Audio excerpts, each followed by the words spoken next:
Almost everyone has a migration story in their past.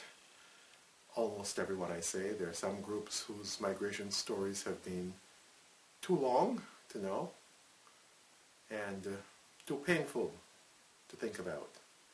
However, migration is a part of the culture here, and we're speaking of international migration first and foremost.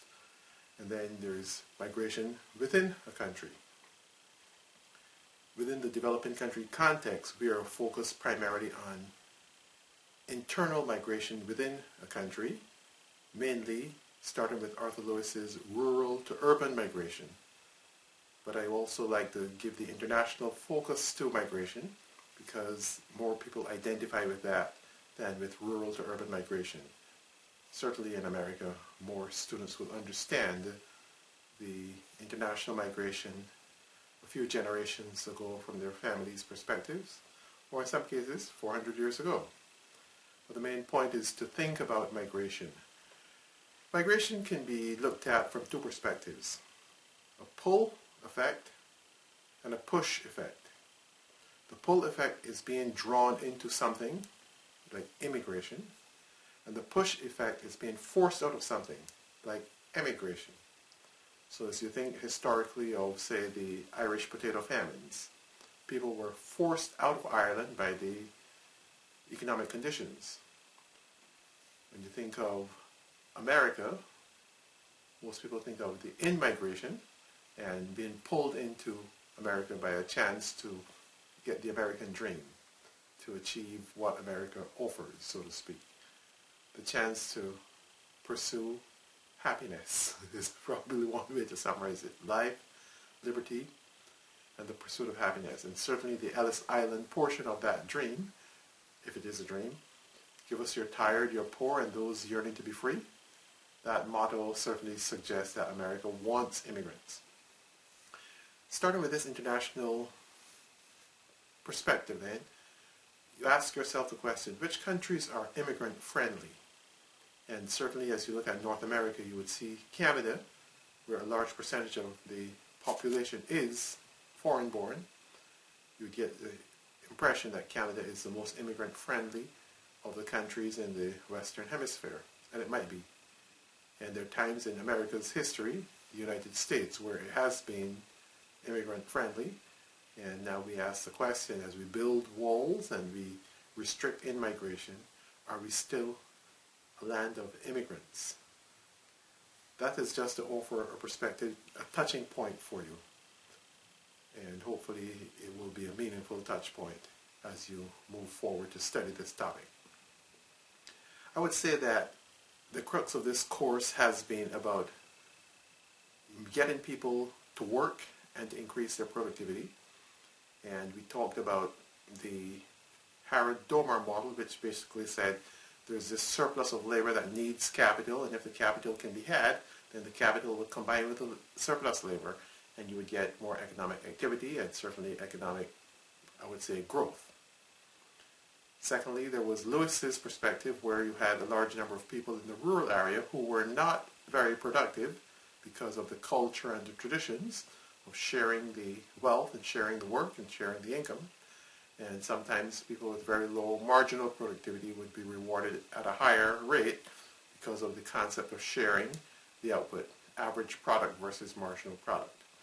And the idea coming out of that was to migrate people to the urban area, where a capitalist would organize them based on the marginal productivity principle, and somehow, because their productivity would be higher, even if their wages weren't higher, the economy would have more output as people move to a higher productivity activity away from a lower productivity activity. So that's a good starting point for the migration topic. As we move into this chapter, we will recognize Lewis's perspective as a push migration. The push migration is leave the rural area and go elsewhere, in this case to the urban area, where you can be made more productive. You could also think of it as a pull migration, but Lewis was basically focused on the low productivity and how you can get people to that high productivity area. As with any dream, the reality might be different than the dream. So as you view this from an urban perspective, you would ask the question that Michael Todaro asked with John Harris. Michael Todaro is the author of the textbook that we are using, and John Harris was his co-author on this article that came out in the American Economic Review in 1970. And they looked at migration from the urban perspective, basically to say sometimes too many people can migrate. And while Lewis talked about the good side of the migration, leaving the low productivity area and going to the higher productivity area, sometimes there are people in the so-called higher productivity area, the urban area, who don't have a job. So as we think about how we got to that place, you look at the fact that if a job is announced in the urban area, one job, and two people are aware of that job and they both go to compete for that job, only one of them will land the job. Doesn't matter who lands the job, only one will get the job. And the question is, what happens to the second migrant? If the second migrant cannot find a job after he is lost out in this particular job activity that was being offered, what does he do? Well, the options are return to the rural area, not going to happen maybe, or find something else to do in the urban area.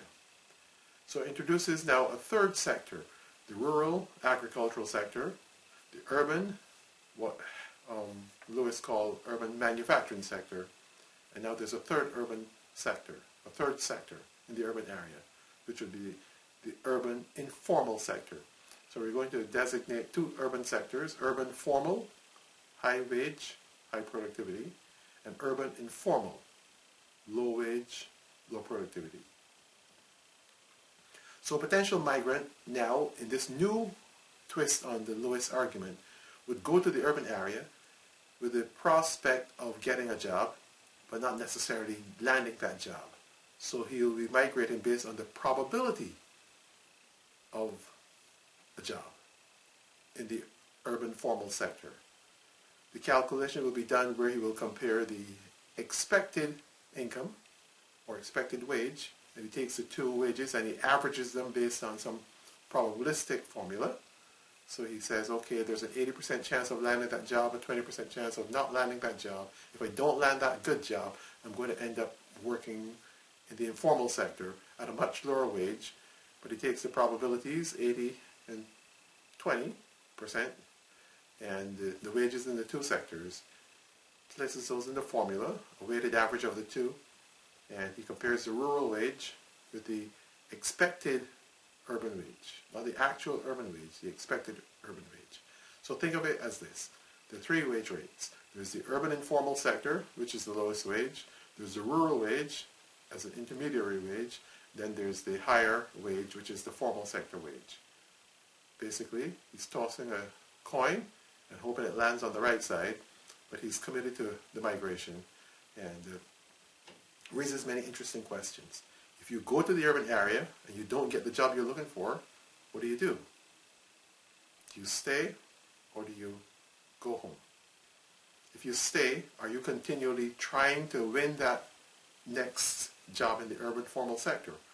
Or do you settle into the urban informal sector to stay? Interesting questions. If you're 22 years old with a college degree and you've gone to the urban area, then you believe that at some point your ship will come in. And I've had various lectures I've given on this, so if you look at the class conversations, the prior class conversations, you'll get some perspective on how I've argued this. One of the things I used as an example was an actor going to California or New York from a less urban area, but also going to the places where acting is valued. So he's looking at his chances where he is versus his chances in either California or New York, Broadway or Hollywood, and he's weighting the probability of landing the right position in one of these areas, and the alternative, which is working in a lower wage sector. I call it the actor-waiter equation. So you're an actor/waiter when you go, but most of the time you're just being a waiter with the hope of being an actor. And when the dream starts to fade, you become a waiter/actor. and eventually end up maybe as a waiter. Thankfully, if you view this equation as a dynamic equation, and newer people keep coming in and starting at the bottom, then you're waiting for your turn to move into a higher paying job, and eventually that turn will come, so it's not a big deal that you're waiting, because you've already done the calculation before you left where you were to come to this area with two options, a good option and a not so good option. So that's a little bit of the background. India and China. Those will be the two main places we focus on as we think this topic through. And I like to focus on these two because, as I start with China, in China, in order to migrate from the rural to the urban area, you need a passport. China is still a communist country. You need something to show that you have a job in the urban area. So when you leave the rural area, you're being hand-picked or hand-selected to go to the urban area. This is just the model I'm thinking of right now, okay? There are some people in China who do migrate informally, but the fact that you can be sent back to the rural area if you don't show the right papers that you have a job and you're gainfully employed in the urban area, then you have no right being in the urban area. And by the urban area, I meant established urban areas. Things have changed since this model has been established, but this is where I'd like you to start thinking. So the point I'm making is that China has a controlled migration. And therefore, there's not much of an informal sector. Therefore, when you migrate, it is more in the Lewis model idea. But you are not choosing to migrate as much as you're being selected to migrate. As I said, things may have changed a little bit, but that was the original thinking. The communist country, with all the policing that takes place, can control the migration. India, the largest English-speaking democracy, with no controls on how people migrate.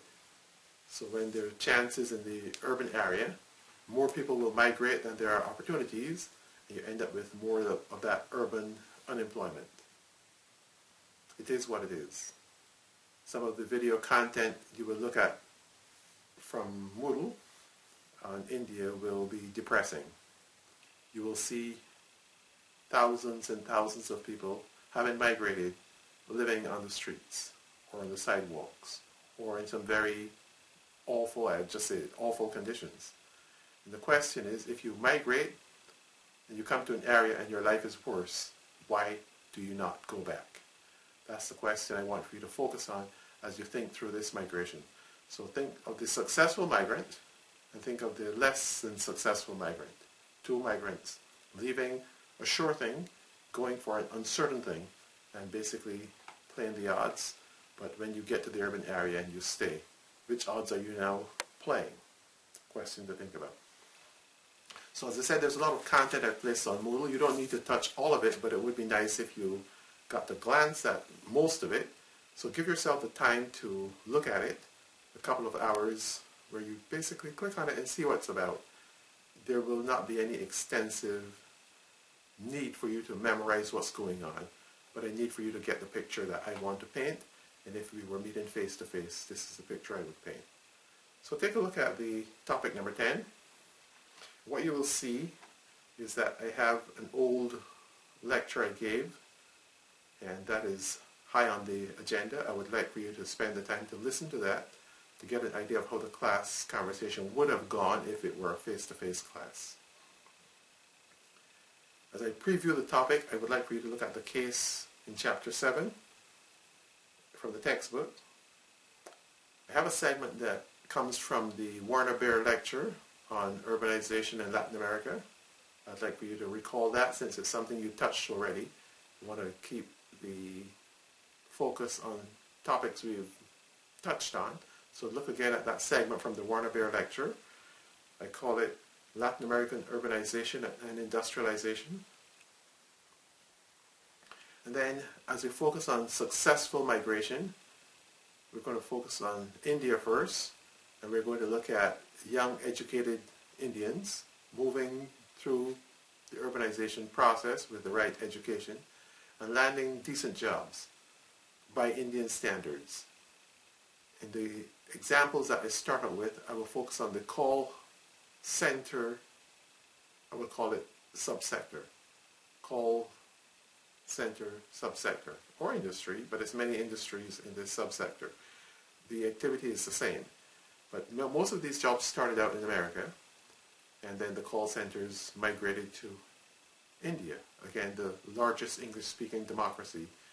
If you can get people to sound intelligible, and by intelligible I mean to sound like Westerners when they haven't actually lived in the West, in India we train people to sound American. And we give them American names, and they call you and they help you fix your computer as the support, the tech support for HP or Hewlett Packard. HP is Hewlett Packard, or Dell, or you name your computer, they're the support people. And insurance, credit cards, you name it, whatever call center jobs they are, most of these have found people with good English-speaking skills in India and have paid them reasonably well, which is interesting. Reasonably well by Indian standards, but obviously if you're going to send the job from America to India, you're looking to have a cost saving. You're not going to send it there and pay the same wage or higher wage. You're looking to send it there because the wage in India is lower.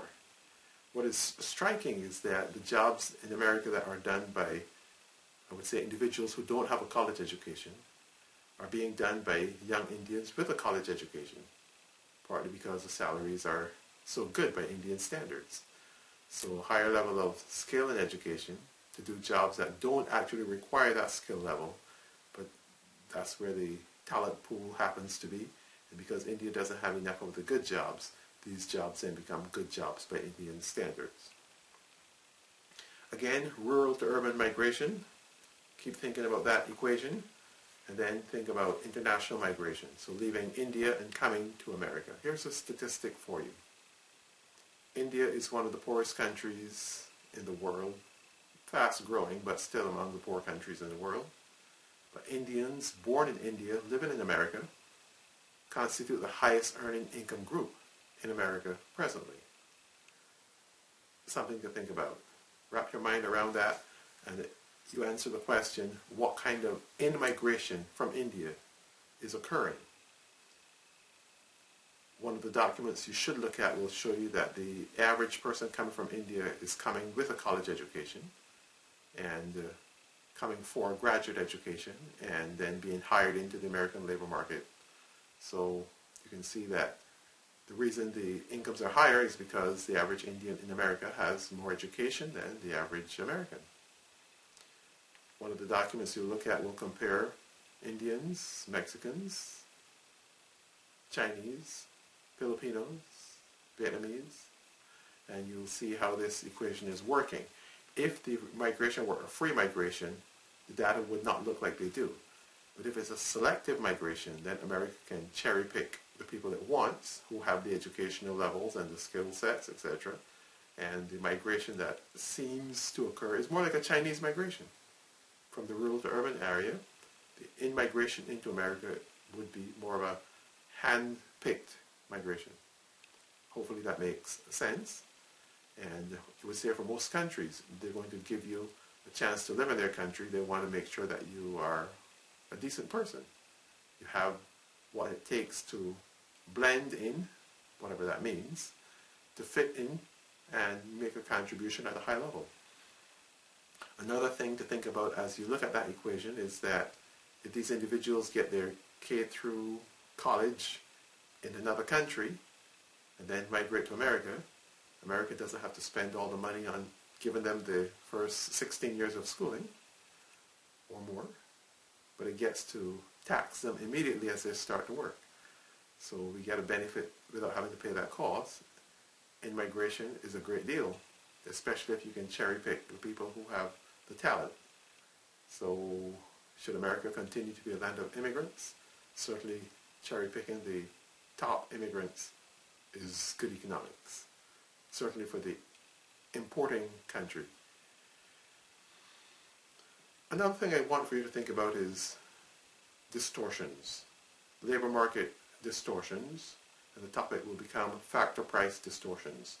So we'll focus on two markets, the market for capital and the market for labor, And we'll assume that because most developing countries have a surplus of labor, in other words, at the going wage rate, there are more people looking for work than actually have jobs. You could talk about structural unemployment, the structure of the economy creating the unemployment. But let's set that aside for a moment and say that if you have a surplus of individuals, that means you can lower the wage and even hire more people because the law of demand, the demand curve slopes down. Therefore, if you lower the wage, employers will want more labor and more of the people looking for a job will have a job. Obviously, those who lose their higher salary being absorbed at the margin into a lower salary will not be happy, but the people who were unemployed and now get a job would be happy, so you lose some, you win some. Okay, so we're going to say that there's a reason why the unemployment exists, and we'll say it's because the wage rate is distorted upward so that the price of labor is higher than it needs to be to solve the labor market equilibrium problem. That's the first distortion. However, even with that distorted wage upward, it is still significantly lower than the wage rate in a Western country. Let's go to the capital market. The theory we looked at when we studied international trade basically said that rich countries have a lot of capital and therefore the return to capital will be low because of the abundance of capital. However, if these countries were to trade, then that surplus of capital that they have, or that abundance of capital, will now be exported via capital-intensive goods. So embodied in the exports of a capital-rich country would be a large amount of capital. Embodied in the exports of a labor-abundant country would be a large amount of labor. There's a theorem that I wish we had spent time focusing on when we looked at the international trade, which was effectively one session or two, that trade in goods is effectively the same as trade in factor services. By that I mean that if you export a capital-intensive good, you're practically exporting your capital. When you export a labor-intensive good, you're practically exporting labor. So if you think of the Mexican-US border, where the American capital crosses the Rio Grande and goes into Mexico to combine with Mexican labor, we are exporting the capital to Mexico. Mexico is exporting labor to America without the labor physically crossing the US border. And that summarizes how trade theory is predicting that as the surplus labor in Mexico leaves, then the wage rate will go up because the supply curve is shifting to the left and the equilibrium wage should go up. Obviously, if you're starting with a distorted wage higher than the equilibrium, then you can reduce the supply of labor without changing the wage rate. But the point I want you to understand is that the surplus labor country will benefit from trade because they're exporting labor-intensive goods, and the surplus capital country will benefit from trade because they'll be exporting capital-intensive goods. So we're going to start, as I said, with a wage rate in the poorer country. I'd say one wage rate for now, above the market clearing price, but certainly below the rich country's wage rate. As you think that through, the people in the poorer country with this above equilibrium wage are still looking at the higher wage in the West and thinking, I wish I could get that wage. And more of them would migrate if the wage differential between the Western wage and their wage is sufficiently large. Hence explaining the India story that I mentioned earlier. Sometimes in order to keep people from leaving, the poorer country has to pay the higher wage to keep the talent there. Therefore, we see this distortion is caused by the fact that there's pressure internationally to bid the wage rate up or to have the supply of labor in the talent pool be reduced. I wanted to move to the capital equation, or the capital market. And I'll say that in many developing countries, the return to capital is undervalued. So if you viewed the demand and supply curve for capital, the market clearing price is below the equilibrium. So the return to capital is too low compared to equilibrium. The return to labor is too high compared to the equilibrium. What keeps the return to capital low in a developing country? Well, it is because the return to capital in the US or another Western country might be even lower because of the abundance of capital. So the return to capital in the poorer country would be high, and as you feel the pressure to draw that return to capital a little lower to match the return in a richer country, you can see how with the demand and supply for capital being as they are, then we end up with a return to capital that's below the market clearing, which, as you think that through, creates an excess demand for capital, and that should theoretically bid the price back up, but we're stuck with this lower price, and therefore the excess demand, or shortage of capital. Takes us back to the beginning of the course then. There's an excess demand for capital or shortage of capital in the poor countries. There's a surplus of capital in the rich countries. There's an excess supply of labor in the poor countries. There's a shortage of labor, maybe, in the rich countries. So I think if you put that into the equation, you will understand the motivation for migration a little bit better. That's the international migration. Domestically, if the urban area is paying an above market clearing wage for a variety of reasons, people will be drawn to the urban area. The urban area should probably pay a lower wage, and then raise the question, why would you pay a higher wage than you need to? And hopefully you'll come up with good economic rationales for a wage that's above market clearing. So again, as you take a look at the material on Moodle, I want you to fixate on the theory that comes out of this chapter, mainly the Harris-Todaro migration model. So please read what the textbook has to offer. Much of it is summarized in the Moodle document, and I also ramble on about it in what I call the video lecture on the Harris-Todaro model of urbanization. I want you to know the graphical representation, so there's a second part to the video lecture. I'll focus on the graphical analysis. I would need for you to know that certainly for testing purposes. I have a problem related to the Harris-Todaro model, very likely a problem that will appear on your test. I would like you to spend some time thinking that through. The graphical as well as the verbal explanations.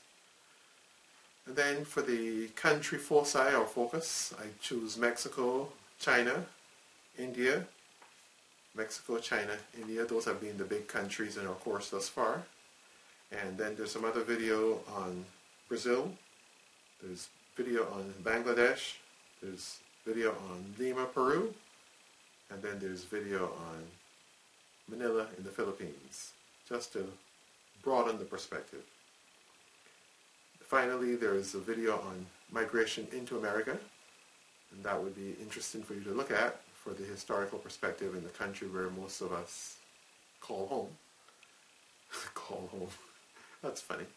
And then there's the homework question, which I would need for you to take care of as early as possible this week. So do allocate a number of minutes to this course, I would say a couple of hours, to touch on the various video segments, just to get a bird's eye view, and hopefully to feel more informed about what the world looks like. China and India, mainly the focus of your test questions. So, having said that much, please pay due attention to the content I have available, and I'll be talking to you in another week or so.